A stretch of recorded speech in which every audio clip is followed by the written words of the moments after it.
This is the Whole Care Network.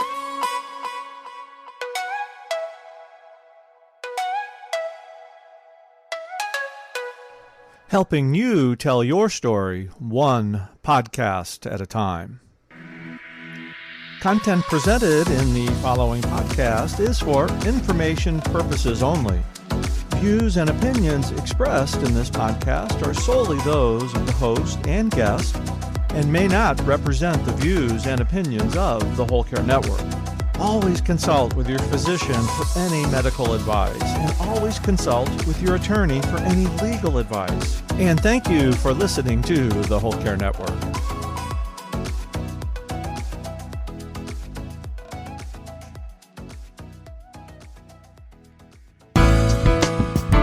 This person named Wayne lived in Seattle and was a big gardener, and he died.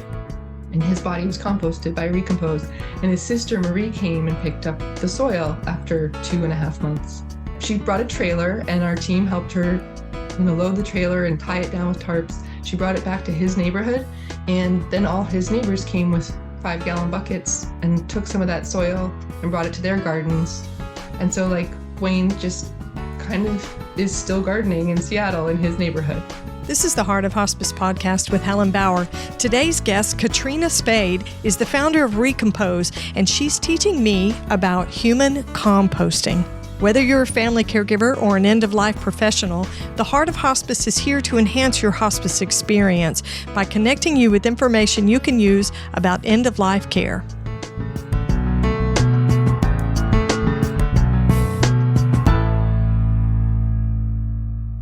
As a caregiver, you want comfort and dignity for your patient and convenience for yourself. The Quick Change Wrap offers all of that with a life-changing way to address male incontinence. It folds around the source of urine and wicks it away, protecting surrounding skin, clothing, and bedding. Use the Quick Change by itself or with an adult diaper for superior protection. A single caregiver can quickly change the wrap with no lifting or turning the patient. 800 hospitals use it. Now you can get it at home. Visit quickchange.com now. This episode is sponsored by the Death Doula Network International. Death Doula Network International has created an opportunity for death doulas to gain experience and confidence before they start doing the work of supporting people and families at end of life. DDNI is focused on building connections and growing the death doula industry. For more information, visit ddnint.com. Now here's today's episode. Okay, so before you disconnect or rewind, if that's what people do, yes, I did say human composting. That's what we are talking about today. It's an unusual topic, but I hope you'll stick with me. It's actually a fantastic interview. My guest today is Katrina Spade. She's the founder and CEO of Recompose. It's a public benefit corporation that's leading the transformation of the funeral industry.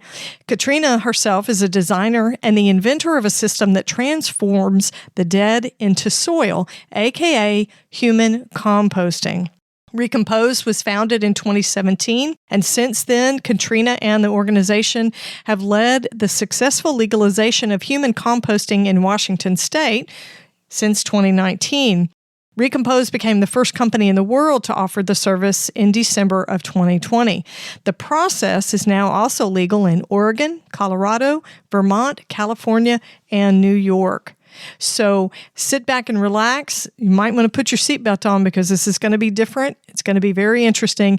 Here's my discussion with Katrina Spade of Recompose.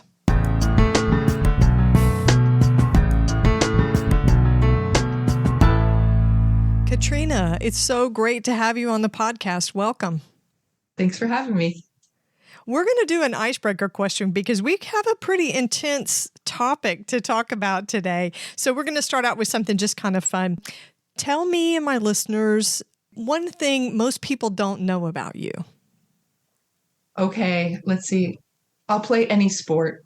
I love playing, especially like a racket sport, tennis, badminton. I'm a huge fan of sports in the playing sense.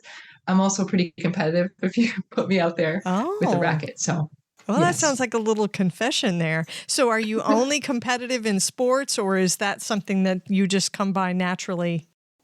Goodness, I think I'm ambitious in other ways. I don't know about competitive, but I definitely I love the work I do, and I have great ambitions for it. So if that's related to being competitive, and it might be somehow, then there you have it. Well, there's nothing wrong with a little healthy ambition, is the way I view it. So that's good. Okay, well, we're going to jump right into our topic today because it's very interesting. You are the first person on the podcast to talk with me about human composting. So tell me about Recompose and how it got founded. Go back 10 years, I was decades younger, and I was in grad school for architecture, and I was a little bit older, so I'd already turned 30, and I had 2 young children, and I was in the luxury of design school, started to think about being mortal, not because someone I loved had recently died, but because I had turned 30 and I was feeling mortal. Right, that's a milestone birthday. Exactly right. I was like, what? Okay, I'm really growing. That's what's happening, getting older. And so, again, because I was in architecture school, I started to think about the systems that humans have created around death. So architecture isn't just about buildings, it's actually also about systems that humans make. And I started to look at the American funeral industry as a system. And I did that in part because I was thinking about my own body when I died, and I thought, okay, we've got cremation and conventional burial as the 2 most available options, and I don't want either of those. So I found out pretty quickly about natural burial, which is where a body is placed in the ground, usually in a shroud or a pine box, practiced all over the world, not practiced as much in the US as it hopefully will be again someday.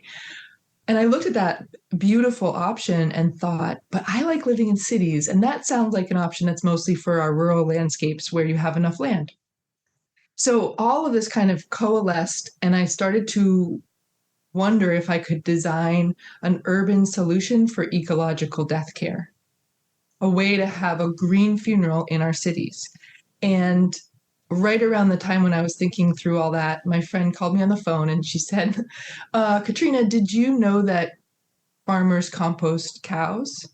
I was like, it was one of those epiphany moments. It's like, Right. Okay, if you can compost a cow, you can certainly compost a human. So that was in 2012 or 2013. I started to put together a design for a place where we would compost humans that would incorporate both that technical biological process, but also the ritual of laying our loved ones to rest. That was my thesis project as I graduated with an architecture degree. I bet you just blew your instructors away. They'd probably never read anything like that. Well, we'd had a lot of fun together in the studio because they help with the design of this thesis over time. I remember laughing a lot with them and also feeling like it's a kind of interesting idea. And when I presented it to the, thesis jury, if you will, I remember there was this, that was the first indication that there was interest that went beyond my really kind professors and my parents. And it's like, and that's been a lot of the journey over the last 10 years has been continuing to build that community that's like, yeah, I want this. Right. When you did your thesis, when you were doing this research and getting this all together, getting this information and writing, did you have a vision that was beyond just the degree and the thesis and writing? Not at all. And I think I really believe that there is such a benefit in going into the design work without a plan for a business, without the idea that it would be real. I didn't think about all the obstacles out there because I wasn't planning on really doing it. And I definitely didn't think about the cost or the legal implications or anything like that at first. It was purely what would I want? And then I think that's been over the years a real benefit of it's really is one step in front of the other. And if you get too overwhelmed with the whole picture at once, you might say this is impossible. Right. Too many pieces and you put too many obstacles in your own way. Yeah. And if I'd gone out and asked everyone right away, like, should I do this? They'd be like, maybe, but it sounds, Yeah, it sounds sounds pretty crazy. tough. Yeah. Okay, so let's talk about the process itself. What's involved in utilizing composting for human remains? Yeah. So my favorite way of describing what composting is, sort of really conceptually, is when you walk into a forest and you have pine needles underfoot, that springy carpet of dead organic material, right? It's pine needles, sticks, and leaves. You might have an errant dead chipmunk here and there. All of that dead organic material is decomposing naturally thanks to moisture, thanks to oxygen provided through the breezes. And if you dig down about 6 inches, you have that beautiful topsoil, that rich, decomposed material. And that really is, in a nutshell, what we're replicating. Recompose does that process inside of a vessel. So each person gets their own vessel that we lay with a bed of wood chips, alfalfa, and straw. That's sort of like our pine needles and sticks and leaves. So we lay that material down, we place the person's body on top of it, and then we cover their body with more wood chips, alfalfa, and straw. And then over the next 30 to 40 days, we let nature take over. We're providing oxygen via a basic fan system. And about once a week, we slowly rotate the vessel so that there's plenty of air. But microbes that naturally occur on us, like as we speak, they're in the air, they're on the wood chips, they're on the body. Those break down the body and the plant material because we've created this perfect environment for them to thrive. Interesting. Why the choice of the wood chips and the alfalfa and straw? Well, the process, as I mentioned, my friend with the composting cows idea, that process of composting livestock has been really well researched over the past 4 decades. So farmers and agricultural universities and big agricultural institutions like departments of ecology, and departments of transportation for roadkill, they often use composting to break up a livestock or animal carcass down quickly and safely. So all the research was there with the biology and safety and how-to of composting a cow or a deer for that matter. But on farms, they're usually using wood chips, straw, and manure because it's great. There's lots of nitrogen in manure. It helps get everything going. And early on the process, one of my questions to myself and my design team as we continued to actually build a team was, what is the material we want to use? Because we're not going to use manure as Right. in a human application. So it really was about finding the material that is the right balance of carbon and nitrogen, the right structure. Like you can imagine if you put a bed of wood chips and straw down, there's a springiness to it and plenty of air can reach through that material versus having something denser where it might compress and not let air, reach those microbes. So it's about structure, carbon, nitrogen, and frankly, it's also about how does it smell to humans? And that mix smells like a pine forest and a freshly cut meadow. So something very natural. Yeah. Interesting. I did a little bit of research, before our interview, but I sort of wanted to come in with a blank slate and an open mind because I want to learn from you about I'm coming to the source to learn about this. So you said 30 to 40 days in the vessel. What happens after that? So after the vessel, our team, and you'll hear me say NOR operators, and that is natural organic reduction, is the formal legal term that the legislators in different states have decided is the right term for the process. So if you ever see natural organic reduction or NOR, that is human composting. Got it. So our NOR operators, after 30 to 40 days, they've ensured, because we have temperature probes in each vessel, they've ensured that the temperatures have risen through microbial activity and stayed high enough to destroy harmful pathogens. That temperature being high, again, it's really cool because it's produced entirely, that heat is produced entirely by microbes. But when it stays high, it means that the microbes are working fast, everything's breaking down, and pathogens are being destroyed. So what you have after that is material that's safe to use. Our operators remove the soil from the vessel at that point, and they screen for non-organics like a titanium hip, which gets recycled, and they screen for bone fragments. So there's a lot of bone that doesn't break down in that 30 to 40 days, and that is reduced mechanically through a machine similar to a cremulator, which is a cremation bone reducer. Okay. Once the bone is reduced, all the soil and bone is recombined, and for another month to month and a half is cured, which is a fancy way of saying it dries out and gets ready for use on plants. The microbial activity finishes. The compost looks just like what you would buy at a nursery at that point. Okay, so you've gotten to this point, and it's been mixed back together, the body and the soil, or the remains of the body, and the soil has been mixed together. So where does it go from there? So at Recompose, we realized early on, actually I have a kind of a fun story, which is I was speaking before we'd opened, like still in conceptual stages about what I was trying to do. It's probably about 6 or 7 years ago. And I was speaking to a senior living facility. And so a group of elders listening to me, like, Katrina's trying to make this thing happen, like, get it going because I'm old, you know? And one person in the back of the room, I was talking about it. I was like, yeah, and we're going to create a whole cubic yard of soil because of all that plant material. A cubic yard fills the back of a pickup truck. It's a lot. Yeah. It's a lot of soil to use. And she raised her hand. She was like, Katrina, I want this, but my family's not going to want that soil. So you better figure out something to do with it. Where to put it. Yeah. Yeah. And so that was when I started looking for conservation partners. And so now Recompose clients have the option of donating their soil to conservation efforts or coming to Recompose and picking it all up or having a small amount. You know, there's all the in-betweens as well.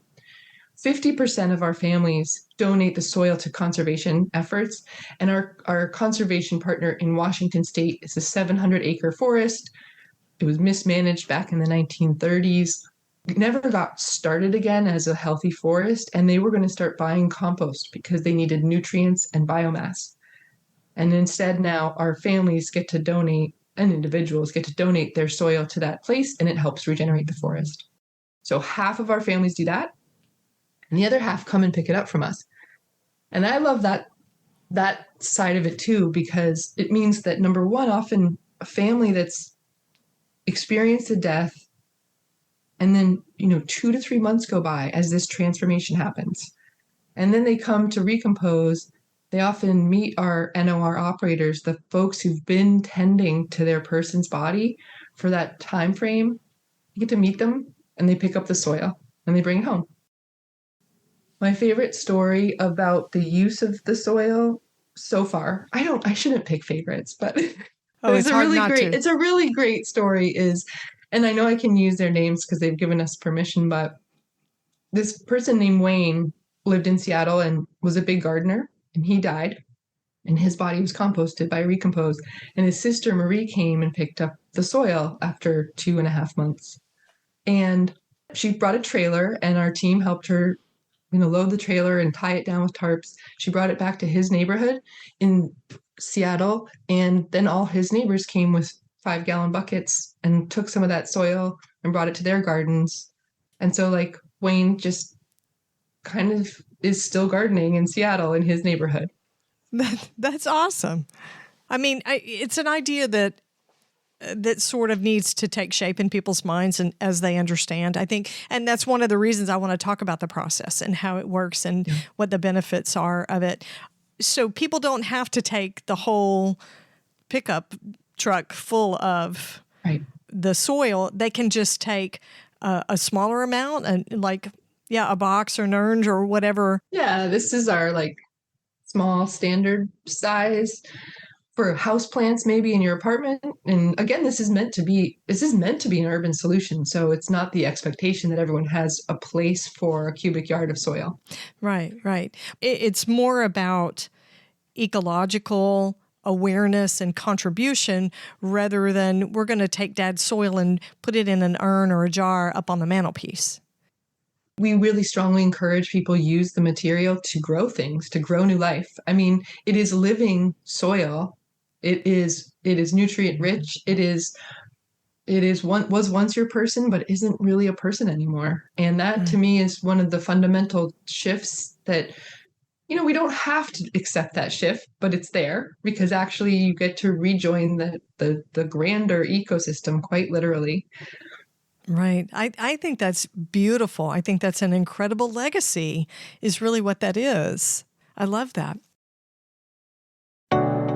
If you're a caregiver for your dad, brother, or son, you know how exhausting it can be, especially when trying to manage male incontinence. It's very difficult to provide the dignity and comfort he deserves. Let us introduce you to the Quick Change Wrap. It's an incontinence wrap that is effective, convenient, and will change the way you provide care to your male patient, for the better. The Quick Change Wrap folds around the source of urine and wicks it away, protecting surrounding skin, clothing, and bedding. If you're a single caregiver, you'll be able to change the wrap by yourself with no lifting or turning. There's hardly any disruption to your male patient. In fact, he doesn't even have to be awake. It takes just a minute or two for one person to change the Quick Change Wrap regardless of size, anatomy, or weight of the patient. Use the Quick Change by itself or with an adult diaper for superior protection. 800 hospitals use it. Now you can get it at home. Visit quickchange.com now.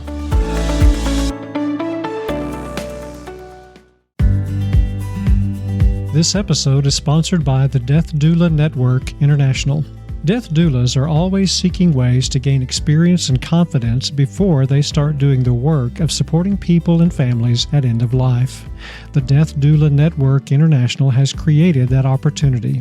The organization provides a deep dive into practice to develop a death doula's skills. More than just death education and learning, the Death Doula Network International is creating heartfelt connections. Sign up for their Skill Mastery Education Workshop starting on June 3rd.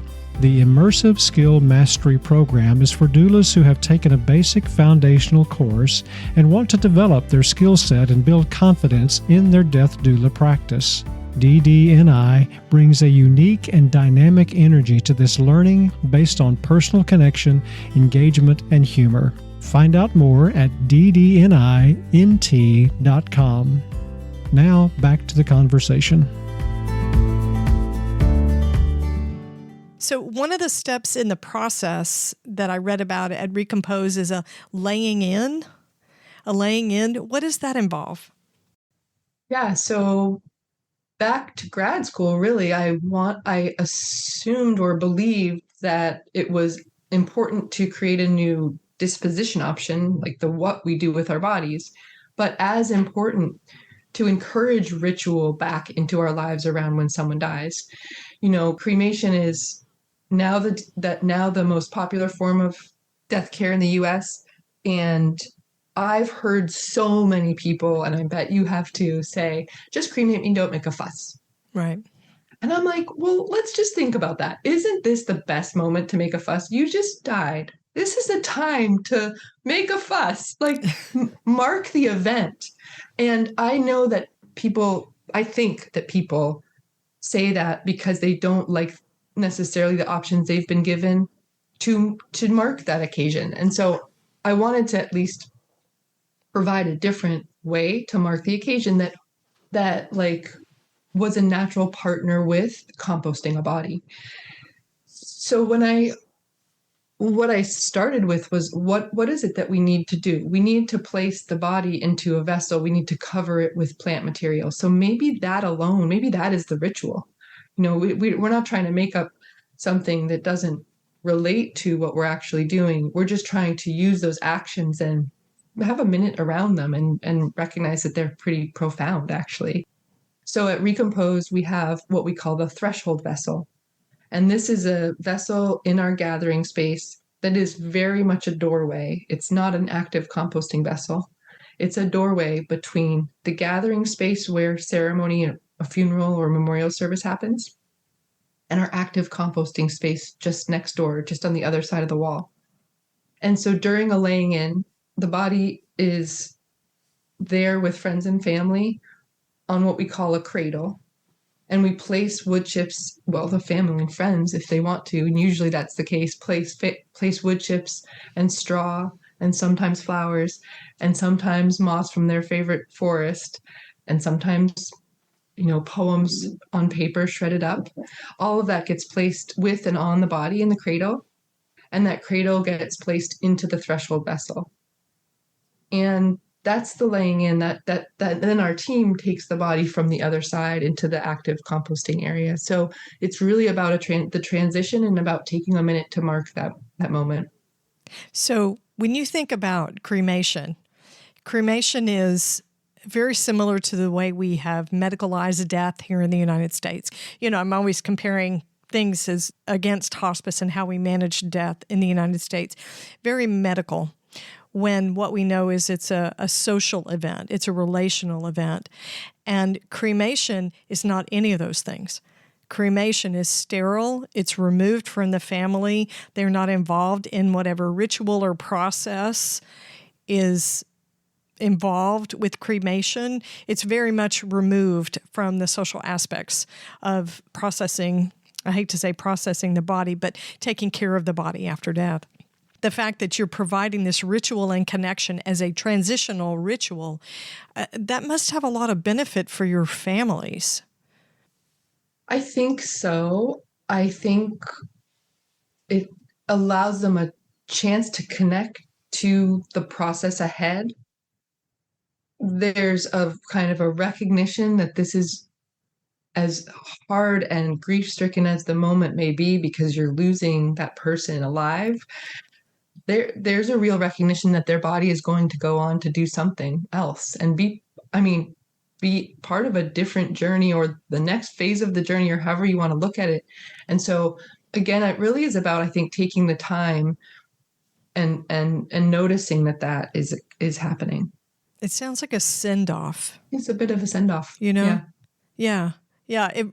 And I realize it's a different style, but it makes me think of the Vikings when they set the bodies on a ship and then set it on fire. That was the send-off. A little more elaborate and flamboyant, but being able to place paper mementos, like the poems and letters and things like that someone can shred and put in there, that must have a lot of meaning for the families. I think that's very interesting. I think so. And then there's the additional kind of, if they choose some sort of ritual or ceremony around using the soil on the other side. And again, there's something interesting about that 2.5 to 3 months going by.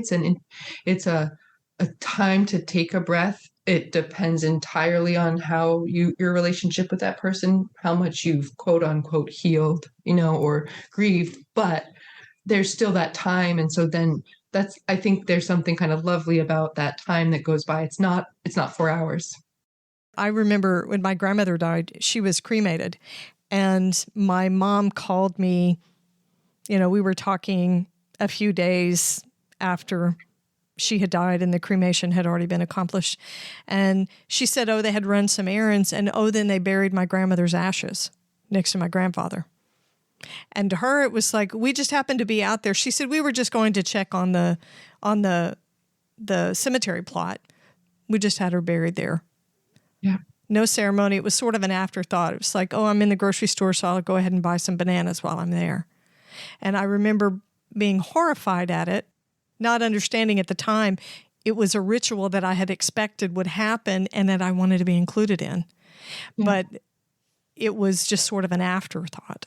So I can imagine that 3 to 4 months later, depending on how people are grieving, their particular style of grief, what a wonderful way to reconnect back in with that intense loss, the intensity of the loss, and to be able to have a ritual to honor it.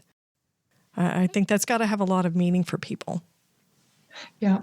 And to be fair, cremation doesn't have to be that way. Like, it's not that way all over the world.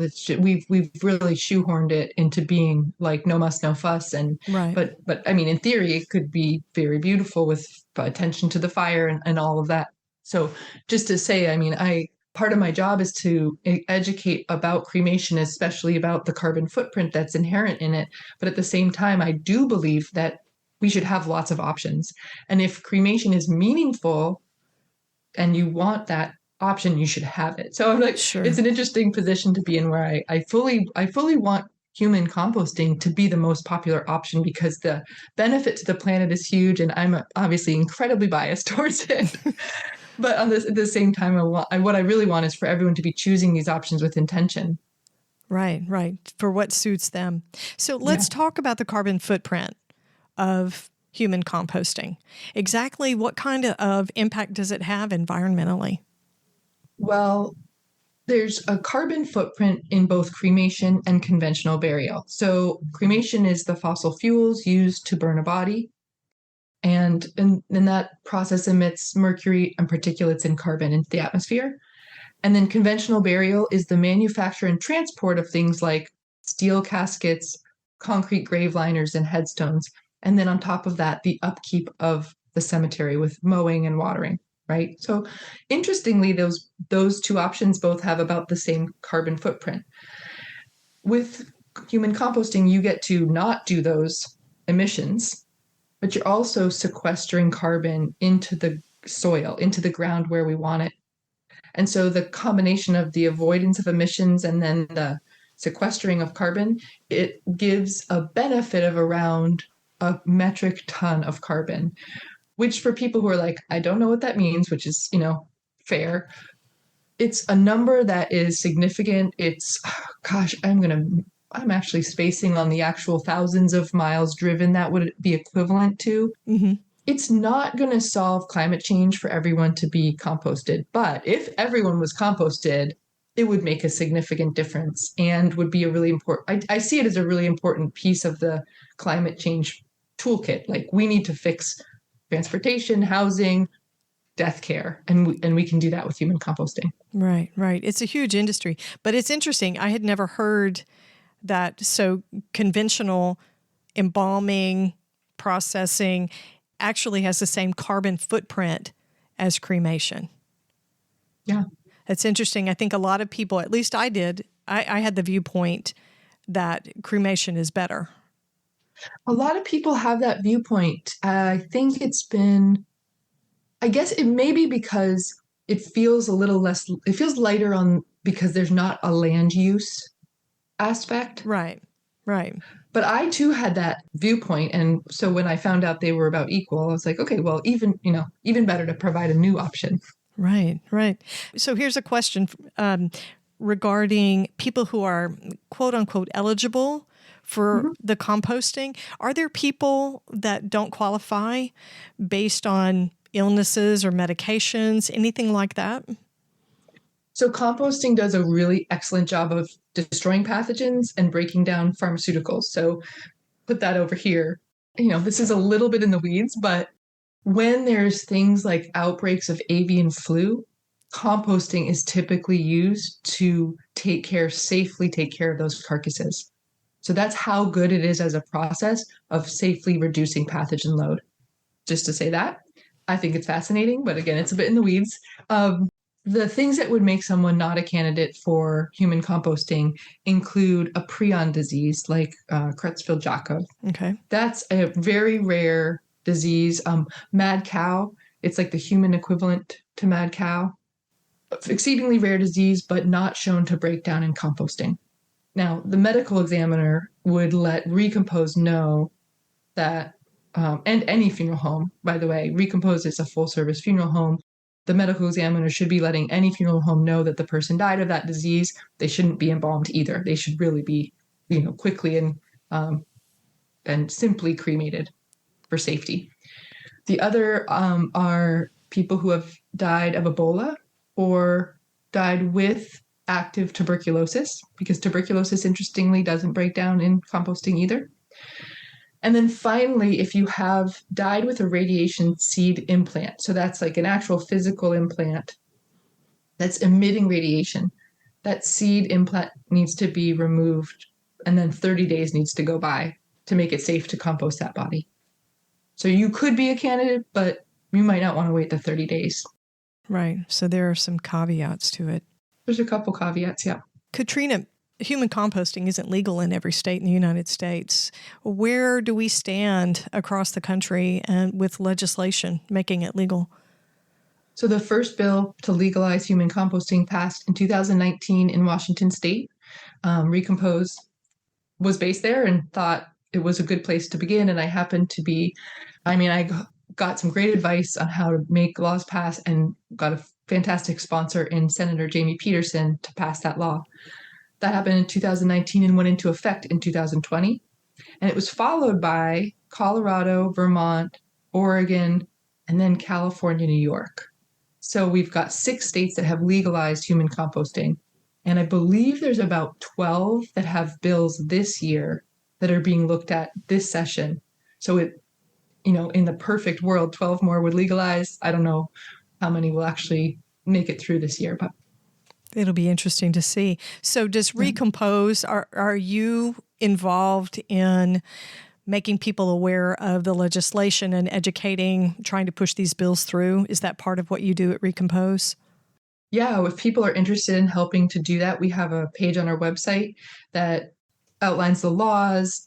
If there's a bill that you can support in your state, it'll show you how to get in touch with your legislator. And we see our legislative advocacy as a really big piece of our mission because, it's obviously so related in making this available to the public. Sometimes we hire lobbyists in different states, and often, even if we're not hiring lobbyists, we are testifying at committee and stuff as sort of, as the expert in this process. Right. It's very important work. And I can imagine that it's not something that a lot of our legislators know much about. Right. The best chance we have for a legislator to know about it, frankly, is if they're from a farming community. Then they'll often be like, oh, yeah, either my family, or my farming friends do this with animals. I get it. And farmers are often the first to go, oh, yeah, I would want this for myself. Interesting. So let's talk about grief a little bit. We're going to get griefy in our conversation because you can't talk about death and how we're managing someone's body without talking about the grief impacts on the family. How do you find this choice of composting when people make that choice? How do you find that affects those who are left behind? Does it affect their grief process? How do you see that moving? So hard to talk about that, isn't it? Because I never want to, assume anything about anyone else's grief. Right. Right. I think it goes back. There's 2 things that I think comfort. And let's just say, however that comfort can help with grief, it does exist. And the first way is the knowing that, well, actually, I'd say 3 ways. The first is I think when people come to Recompose, they know that there's a great deal of intention behind the care that we're giving to that person's body. This is not a default choice. This is not a, quick and simple process. This is a attending to someone's body for a couple of months. I know my staff treats each person's body that way as a real, a gift to the planet. And so that intention, I believe, comforts many families. The second is the reality that this person's body will get to grow new life. There's something so profound about that idea that you could go on to be part of a forest, to your molecules get to go everywhere, eventually become a bird. It's not symbolic, it's literal, which to me is so wild. And then I think the time aspect is the third thing that does give some comfort. The coming back after some time and knowing this isn't an industrial quick process. It is something that takes time. Talking about that coming back, what did you say, 30 to 40 days afterwards? It reminds me of the Zen tradition that they have where there's sort of an opening of the grief when the death occurs. And then I think, I can't remember how many days, but there's sort of a closing. There's another ceremony a certain number of days after the death. That's beautiful, yeah. I love the part about the bird. Oh my gosh. I hadn't thought about it that way. I think that's amazing. So the work that you're doing at Recompose, you and the team that you work with, compassion fatigue is part of that work. Always, yeah. Right?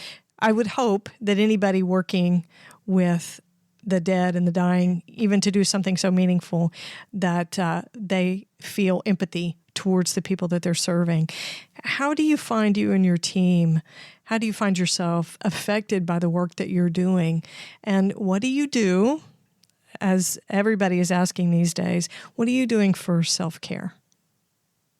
Was such a great question, something that we've thought a lot about at Recompose. And part of the reason is that we are really privileged to be hiring people who are incredibly passionate about this work.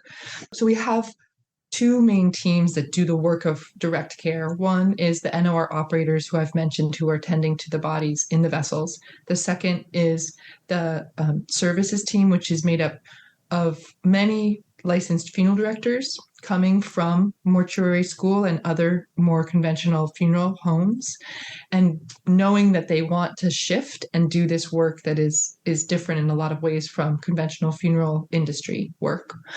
So, but that said, we know that bringing passion to something doesn't at all, in fact, might even be harder for the burnout, the difficulty, the grief that comes with the work, right? It doesn't mean that passion can float you above it, not for forever anyway, maybe for a little while. Right.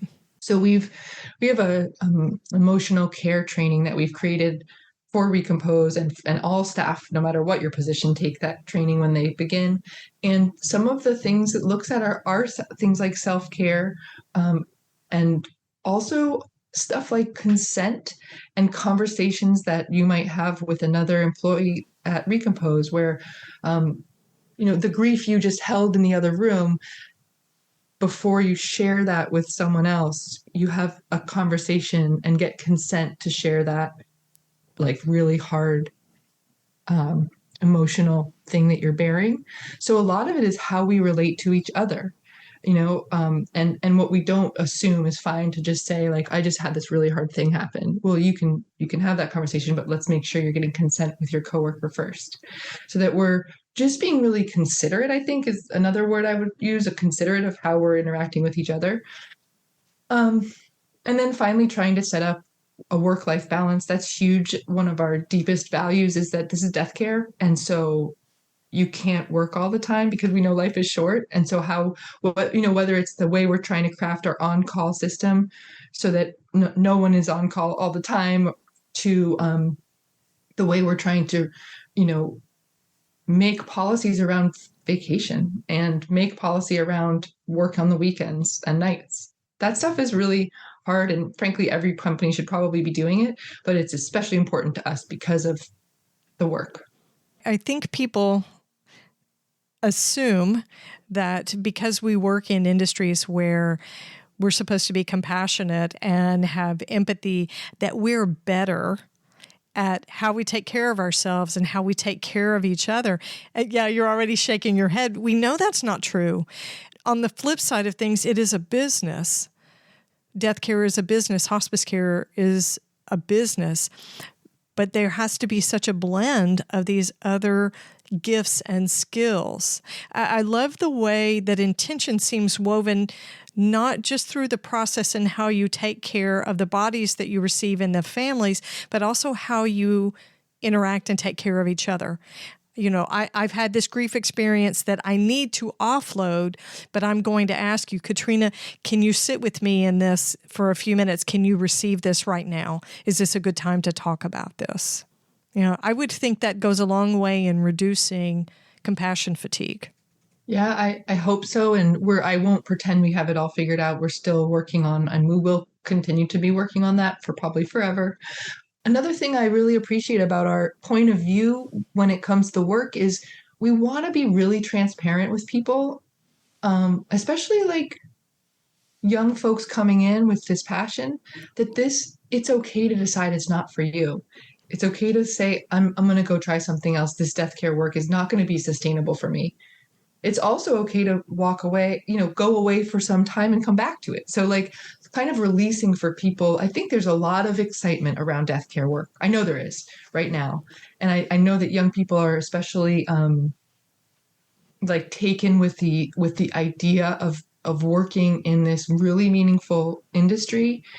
And that shouldn't make you feel like you can't leave or you're failing if you leave or, decide to try a different path for a little while. So we try to really just be frank about that. Right. It's creating a sustainable workforce. That sounds very businessy, but I mean, people are going to continue to die. Yeah.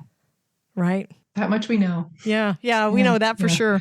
So, Katrina, tell my listeners how they can connect with you, find out more about Recompose, and read about the work that you're doing. Please come to our website. It's recompose.life, Life. We have so much rich information on there about the process and the environmental benefit and all of it. So come to our website to learn more. We have a pre-payment plan called Precompose, of course. I love it. Very clever. And so if you're inspired, you can sign up for your future death care with us. We have lots of under 49ers as part of that plan, and excited when people get involved that way. And then we have a newsletter list, which sounds boring, but I swear it's not. Once a month, we send out a newsletter. It's full of information if you're interested in working in the industry. We post jobs there. We post opportunities and where we're expanding to next and all that. So the website. And then we're on social media at Recompose Life. Awesome. I'll have links to everything in the show notes so that the listeners can find Thank it. you. Katrina, thank you so much for spending time with me today. Interesting work, very, I think, valuable and meaningful work. Thank you for what you're doing. Thank you. I love this conversation.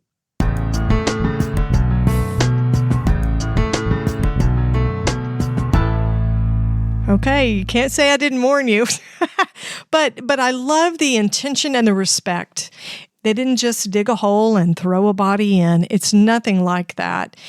So Katrina came at this from an unusual angle. I really hadn't expected what she said about coming up with this idea as part of a thesis project, a design that's similar to what they do in agriculture. The body's in a vessel for 30 to 40 days for the process to start. And the end result, after everything is done, is a cubic yard of soil. I'm blown away by that. And of course, you don't have to back your pickup truck up and get a whole cubic yard of soil from the human composting of somebody that you love. You can donate it somewhere to a national forest, which I think is amazing. Or you can take a small amount, something that you can use to plant a small plant or a tree in your own yard, in your own house. She told a story about a gentleman who was a gardener, and his friends all got some of the soil to put in their own gardens. So in a way, this gentleman was continuing to garden. That was part of his legacy. The laying in that they do is a way of providing ritual, making the family a part of the transition, allowing the family to say goodbye. It's really a very meaningful process. It creates a lot of meaning, a lot of legacy, I think. 6 states in the United States have legalized human composting, and Katrina told us that 12 more states are considering legislation that will legalize human composting there. You can connect with the work that Recompose is doing at recompose.life. That's their website.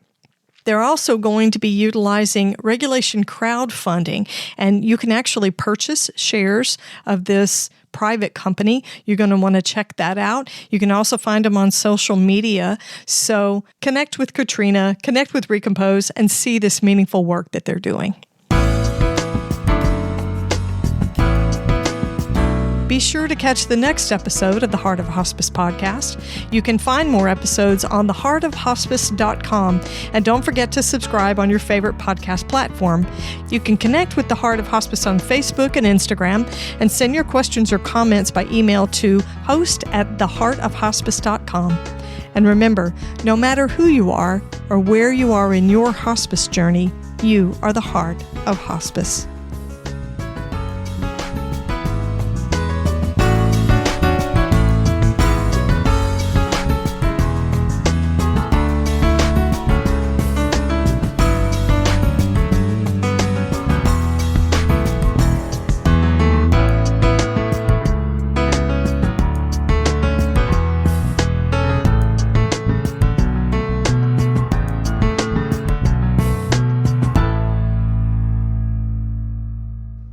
This is the Whole Care Network.